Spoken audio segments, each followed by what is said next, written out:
Ever wonder why some websites dominate Google while others never show up at all? It's not luck, it's SEO. In this episode, you'll learn exactly how search engine optimization works, what ranking factors matter most today, and how small tweaks can drive huge traffic to your business. I'm Brandon Leibowitz, founder of SEO Optimizers, and I sat down with Guiding Voice Podcast to share real strategies I've used since 2007 to help thousands of businesses rank higher on Google. Stick around. By the end, you'll know how to get your site to the top of Google.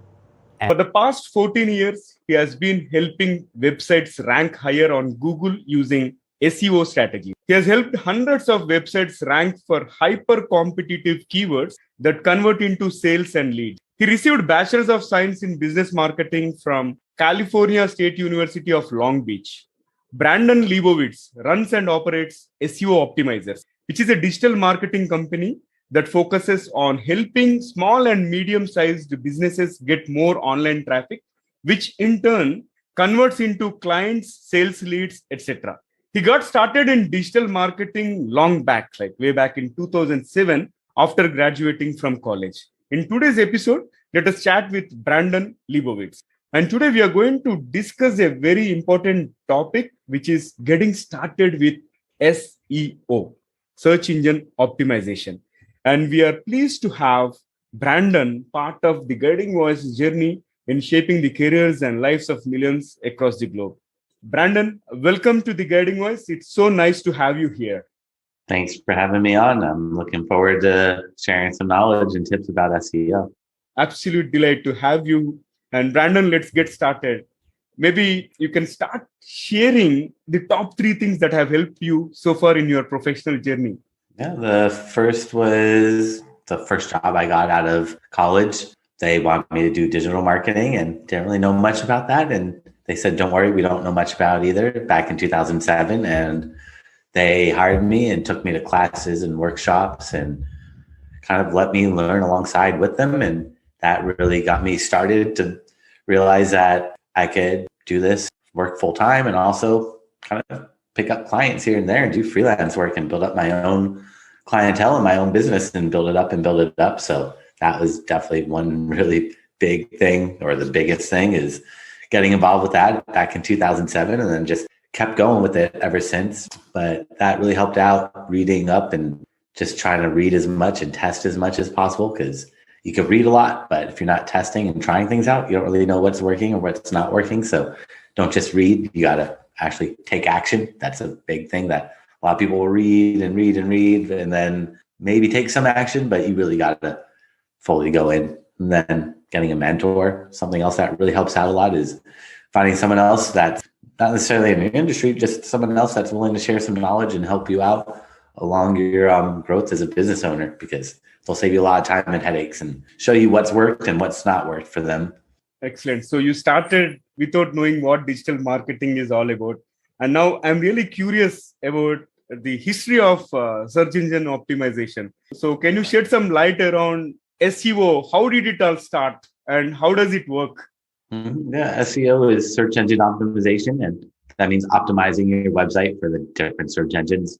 And really, that means Google. Primarily, Google is going to bring the most traffic to your website. So when we're talking about SEO, it's really trying to figure out how Google works. But we don't really care how Google works, because Google changes their algorithm every single day. So if you did figure out how it works, tomorrow it changes and it's constantly changing. What matters is who's on that first page of Google and how much SEO have they done. That's really all that matters, is how do we beat those 10 websites on that first page of Google? So with SEO, it's really going in and spying on the competition and seeing what they've done versus what you've done and where the missing factors are, and trying to just fill that gap so you're at the same level as your competitors. But it's really evolved over the years.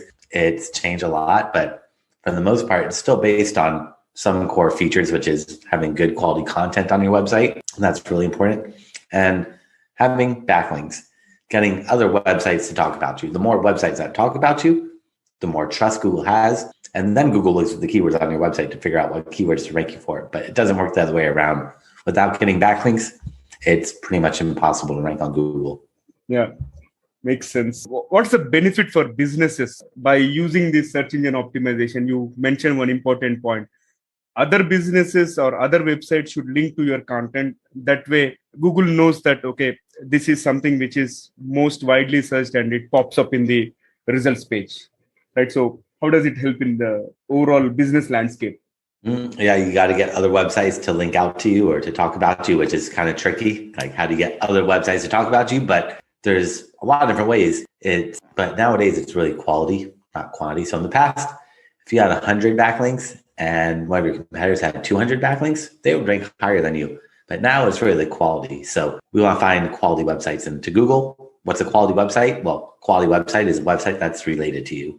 That's a big aspect of it. So if you're a doctor, you want other websites that are like health related.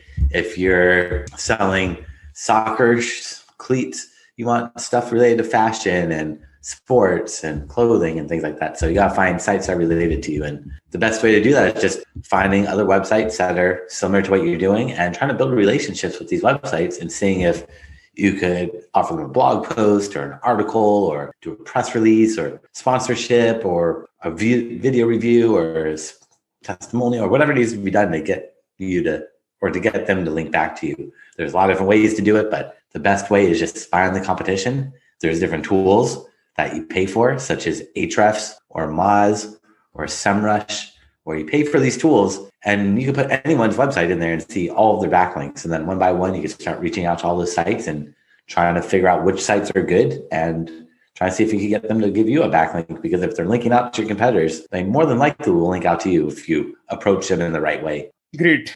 You mentioned that Google changes its algorithm every now and then. And are there any important ranking factors to focus, irrespective of, okay, what kind of changes that happen on regular basis? Is there a way where we can get ranked higher on Google, which can be common? Maybe certain aspects which do not change and certain aspects which will change based on your experience. How did this kind of evolve, the algorithm and all? Maybe you can share your experience with our audience. Yeah, Google is just trying to clean up spam primarily. So they're just looking at spammers and trying to figure out or find people that have tricked Google and tell them, hey, we don't want you to trick Google, because there's a way to trick the algorithm. The algorithm is just a robot. So there's ways to manipulate it. And if Google sees that you're doing it in a deceptive way, they're going to penalize you. But if you're doing everything according to the books or according to what Google says, then you're fine. But you can read all that information at Google Webmaster Guidelines to see what they're looking for.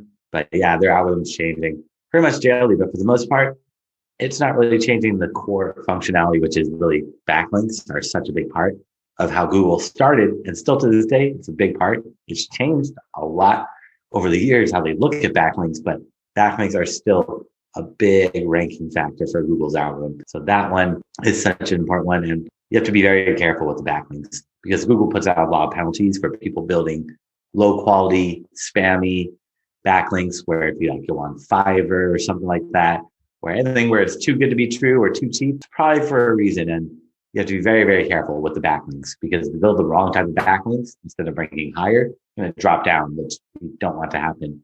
Another one that's common is like content. You have to have good quality content on your website. It has to be original content. It can't be copied from one page to another. If you copy content from one page to another, Google will actually penalize you for duplicate content. So stuff like that, making sure your website loads quickly is part of their algorithm, making sure it looks good on mobile. If it doesn't look good on mobile, they're not going to show you on mobile devices. So it's kind of just like basic stuff of just making sure you have a good user experience for people that visit your website. Because if your website doesn't look good on mobile, you're probably not going to get people that won't even go to your website anyways. And Google knows that, so they don't want to show you, because they don't want you to click on Google from your cell phone and then get to a website that doesn't look good. You're going to be like, I'm hitting that back button. It's a bad user experience, and Google wants you to have a good user experience. Otherwise, you're going to be on Bing or Yahoo or DuckDuckGo or Ecosia or all these other search engines that are out there. So creating mobile friendly and also maybe with a good user experience that will improve the probability of higher ranking higher and getting displayed in the results in the first place, right? And now let's talk about when I'm creating a content for my web page, right? How do I create SEO-friendly content without spending too much on the digital marketing? And are there any tips where I can self-start myself by focusing on, say, 2 to 3 different aspects which you would like to share? With the content, the main thing is the original content. Got to make sure it's 100% original. Don't copy content from one page to another. Google's going to penalize you. Whoever published the content first, they get all the credit. So if you publish it and then you post it on 20 other pages on your website, those other pages are probably not going to rank for anything because they have duplicate content. So that's the main thing, is good original content, and making a title, the title of your page, your blog post, your article, your press release, your podcast, whatever it is. You have to have a good title with about, you want to put as many keywords as possible without repeating the same keywords over and over again. And you want to make it around 60 characters. So you don't want to make it really short and clickbaity. You want to try to make it a little bit longer so you can put some extra keywords in there. And then also with the content, you want to try to make it as long as possible. Like the more content you put, the better. So in the past, I would tell you, you have to put your keyword 3 times or 5 times in the content, but nowadays just write for people, because if you're writing for people, you're more than likely going to mention your keywords in there. Then after you write the content, I would go in and try to make sure I put all the keywords in there. And if I'm missing keywords, I would try to place them in. So I would do keyword research using Google Keyword Planner. It's a free tool from Google that will show you how many people actually search for your keyword every single month. You might say, I want to rank for the word like tennis shoes. And you might see that tennis shoes has 50,000 searches a month, whereas the word tennis shoe might only have 20,000 searches a month. So you have to do the keyword research to figure out, do I want to rank for shoe or shoes? Because each one's going to have a significantly different amount of people searching for it. So you want to find high search volume keywords, put those in the title of your content. And then in the body of your content, you could put all these other keywords, long tail keywords and variations. Another thing that you could do is search in Google for your keyword. So whatever your main keyword is for that blog post or topic or podcast, whatever it is, search in Google for that keyword. And then you'll see this section. It's called People Also Ask.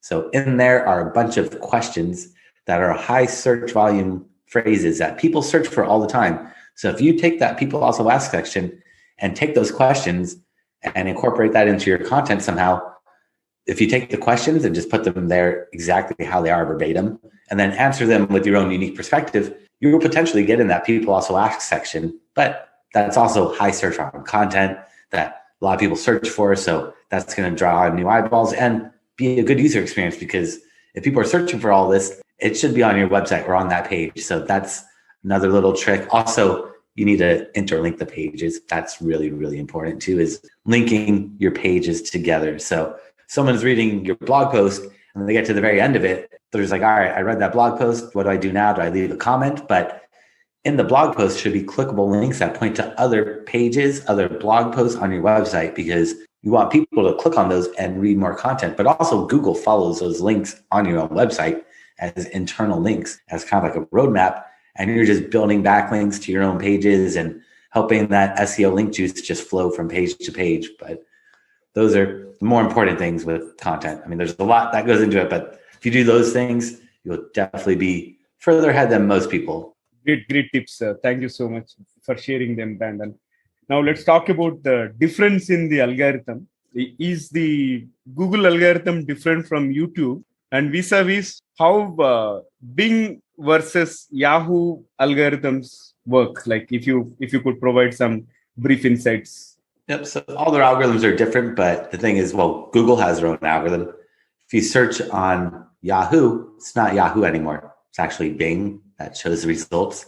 Yeah. So if you optimize for Google and Bing, you cover the big three, because Bing powers Yahoo. But Bing's algorithm is a lot less sophisticated. I mean, it's definitely sophisticated, but Google is much more sophisticated. So if you optimize for Google, you should be good for Bing. I mean, they are different. They're not the same, because nobody knows how any of these search engines work. Even the people that work at Google or Bing, they don't know how it works, because everyone's in different departments. So maybe 1,000 people work on the algorithm. All 1,000 people are in separate areas. They don't talk to each other, because Google, and with artificial intelligence, it's just machine learning. It's just going by itself. So there's not even people really controlling some of it. So no one really knows how it works per se. So, but they are very different for the most part, especially like YouTube. They're going to be looking at other factors that Google's not, or even like on a Yelp or Amazon is even a search engine. They're all, any website where you could search, Alibaba, all that stuff, there's algorithms and there's ways to kind of manipulate it and get yourself ranked higher by putting keywords in the right places. That's why keyword research is very, very important. And just getting backlinks, getting more trust. Or if it's on Amazon, you got to get more reviews. If it's on YouTube, you got to get more likes, more comments, more views. It just depends. Every algorithm, every platform is going to be a little different. All right. Now let's talk about the careers in SEO. Like you will find a lot of work from home jobs and citing that, okay, all you have to do is work on SEO and all. I don't know how far it is true, but probably you can shed some light around various different career options available in this SEO space. Yeah, no, with SEO, there's a lot you could do. It just depends what you want to focus on. With SEO, there's a lot of content writing. So if you're a good writer, you can write content. If you're technical, you could go in and change like the title tag and the meta description, all this technical stuff. If you're good at building backlinks, you could be a link builder.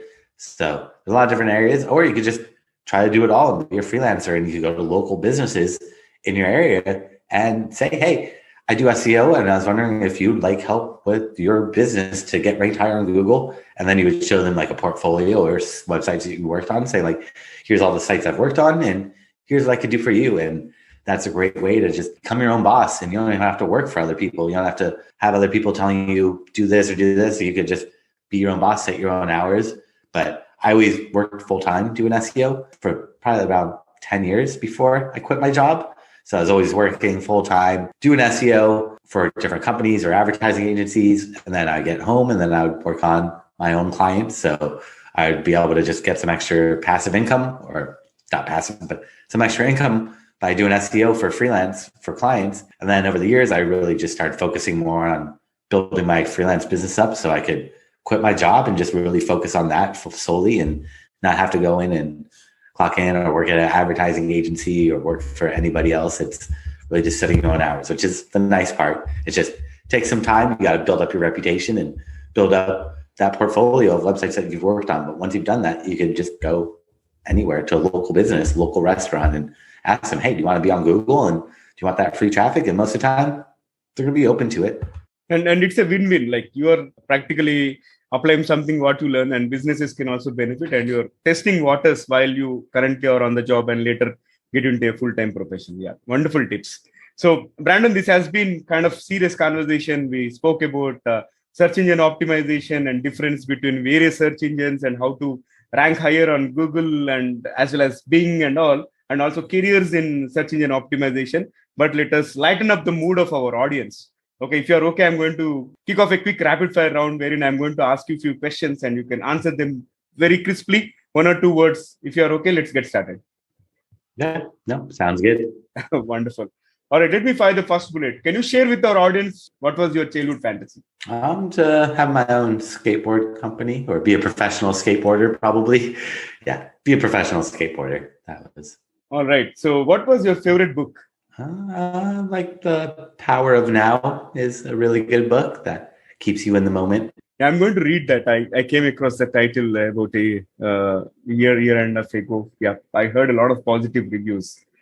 Thanks for reminding that. And can you describe yourself in a phrase or single word, whichever you're comfortable? Hard worker, dedicated, and friendly. All right. Great, Brandon. And what is one thing that you would like to change in your past? Maybe just, I had a little skateboard company I had in high school that I kind of, once I went to college or university, kind of just stopped focusing on it and wish maybe I focused on that a little bit more, because I realized over the years, you got to follow your passion. I love doing SEO, but skateboarding is really my passion. So trying to like incorporate that somehow and make my own skateboard company by incorporating my digital marketing skills. But that's one thing I've learned over the years is you got to follow your passion. That's really, really important with careers. Quite interesting. Now, let me fire the last bullet out of rapid fire. What is one electronic gadget that you'd like to see or invent yourself? A gadget, like a technology gadget I want to see in the future. Maybe like teleporting would be pretty nice. Just get from one place to another. So don't have to sit in airplanes anymore and you could travel all over the place. Would be pretty cool. It's going to impact the entire travel industry. It would have a big impact. Yeah. In fact, it's a wish from my side as well. Yeah, you're saying something. It'd be nice. That would be awesome. Absolutely. Hopefully. Absolutely. Yeah. Yeah. We'll see. Technology is moving pretty quickly. So who knows what's going to happen in the future? Yeah. In fact, what we have imagined 20 years ago, we are seeing it live. So let us imagine a teleportation now. Probably it might happen in future. Yep. I thought video on a phone would be, or on a computer, never would be possible. But now it's just normalcy to everyone. Everyone's doing it on Zoom or the iPhone, FaceTime, and all that stuff. So yeah, technology is pretty quickly advancing. Yeah, absolutely. All right. So after that wonderful rapid fire round, and before I let you go, one final question for today's conversation, Brandon. What will be your one piece of advice to those aspiring to make big in their careers or lives? I would just say start reading up in blogs or watching YouTube videos. Facebook groups are pretty big or popular nowadays, but just read as much as you can, learn as much as you can, but take action. Don't just read or watch videos. And also make sure that the stuff that you're watching or reading is from the past couple of years, because digital marketing just changes so quickly. So something from 5 years ago might still be relevant, but it might not be 100% accurate. So just try to make sure that you read stuff that's more recent and just take everything with a grain of salt. You never know what's true or what's not true. That's why you got to take action and try it out and test it out, because you don't know. And then once you start getting results, then you can start reaching out to other companies or putting that on your resume and start getting that career. But that's really the best, since there's not really any schools. I mean, there's some schooling, but I don't even know. It's not the best, because if you're reading a book or being taught a subject at school about digital marketing or social media, it's going to be changing every single day. So it's really tough. The best is really just being hands-on and trying it yourself. That's a great tip. In fact, yesterday I was going through an article which says curriculum of any subject you take is changing every 2.5 years. And I think that is quite relevant to what you have mentioned. And that was a fabulous tip. And it was a great conversation. Thank you so much, Brandon, for joining us today and sharing all your insights around search engine optimization. It was fantastic to have you. Thank you so much. Thank you for having me on. I appreciated it.